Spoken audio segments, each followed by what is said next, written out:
परिवहन मंत्री प्रताप सरनाईक यांच्या आदेशाला एसटी महामंडळाच्या अधिकाऱ्यांकडून केराची टोपली दाखवण्यात आली आहे का, असा एक मोठा प्रश्न आता उपस्थित झालाय। मंत्र्यांच्या आदेशानंतर सुद्धा विभागाकडून वरिष्ठ अधिकाऱ्यांची स्वारगेट अत्याचार प्रकरणात मागील 15 दिवसांपासून चौकशी समिती नेमलीच नाही,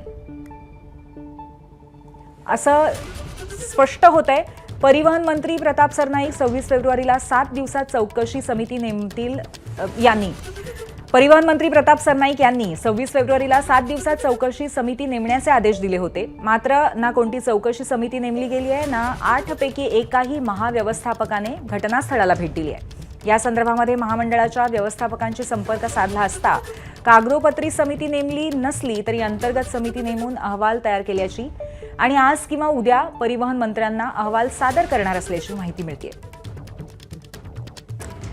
त्यामुळे पुन्हा एकदा परिवहन मंत्र्यांच्या आदेशाच्या संदर्भामध्ये कारवाई झालेली नाहीये आणि त्यांना एसटी महामंडळाच्या अधिकाऱ्यांकडून या आदेशाला केराची टोपली दाखवण्यात आली आहे का काय, असा प्रश्न पडतोय।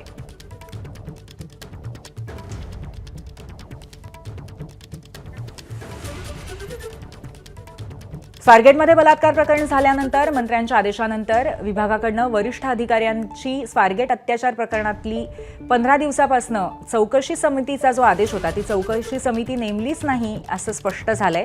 परिवहन मंत्री प्रताप सरनाईक यांनी 26 फेब्रुवारीला 7 दिवसात चौकशी समिती नेमण्याचे आदेश दिले होते, परंतु अशी कोणतीही समिती नेमली गेली नाहीये। तसंच एकाही महाव्यवस्थापकाने घटनास्थळाला भेट दिलेली नाही। या संदर्भामध्ये महामंडळाच्या व्यवस्थापकांशी संपर्क साधला आणि त्यानंतर कागदोपत्री समिती नेमली नसली तरी अंतर्गत समिती नेमून अहवाल तयार आहे, असं सांगण्यात येतंय। आपले प्रतिनिधी निलेश बुधावले आपल्याला या संदर्भात अधिक माहिती देतील। निलेश, पुन्हा एकदा परिवहन मंत्र्यांच्या आदेशाला कुठेतरी बगल दिलेली आहे आणि त्याचबरोबर कारवाई वेळीच केली गेली नाहीये, असं चित्र दिसतंय। त्या चित्राबद्दल आम्हाला आणखीन स्पष्टपणे सांगाल का?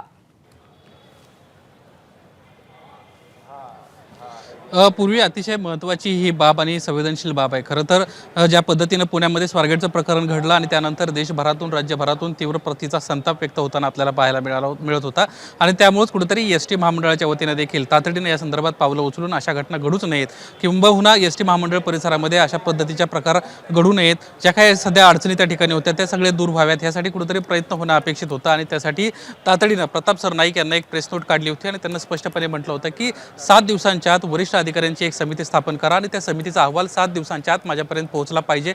नेमकं या प्रकरणात काय घडलं होतं त्याची सगळी स्पष्टता जी आहे ती यायला अपेक्षित होतं, मात्र तसं घडलेलं नाहीये। आज साधारणपणे 15 दिवसांपेक्षा जास्त काळ उलटतोय, अद्यापही एसटी महामंडळाच्या अधिकाऱ्यांकडून कुठल्याही प्रकारची समिती नेमण्यात आलेली नाहीये, अशा पद्धतीची माहिती विश्वसनीय सूत्रांनी दिली आहे। या संपूर्ण विषयासंदर्भात आपण एसटी महामंडळाचे व्यवस्थापकीय जे संचालक आहेत त्यांच्याशी थेट बातचीत केली, त्यांचं मत जाणून घेतलं। त्यावेळेस सरांच्या वतीनं स्पष्टपणे सांगण्यात आलेलं आहे की कागदोपत्री जरी सध्या समिती नसली तरी आम्ही इंटरनल समिती स्थापन केलेली आहे आणि त्याचा अहवाल आज किंवा उद्या सबमिट करणार आहोत। दुसरी महत्त्वाची बाब अशी आहे की या सगळ्या विषयात त्यांना मी आणखीन एक महत्त्वाचा प्रश्न विचारला होता की या समितीमध्ये कोण आहेत, महिला कोणत्या अधिकारी सहभागी आहेत, कशा पद्धतीने चौकशी झाली, याच्या अधिकचे काही डिटेल्स आहेत का, तर या सगळ्या विषयासंदर्भात बोलण्यास त्यांना नकार दिला, किंबहुना अशा पद्धतीची माहिती नसल्याचं देखील त्यांना या ठिकाणी स्पष्टपणे सांगितल्याचं आपल्याला पाहायला मिळतंय।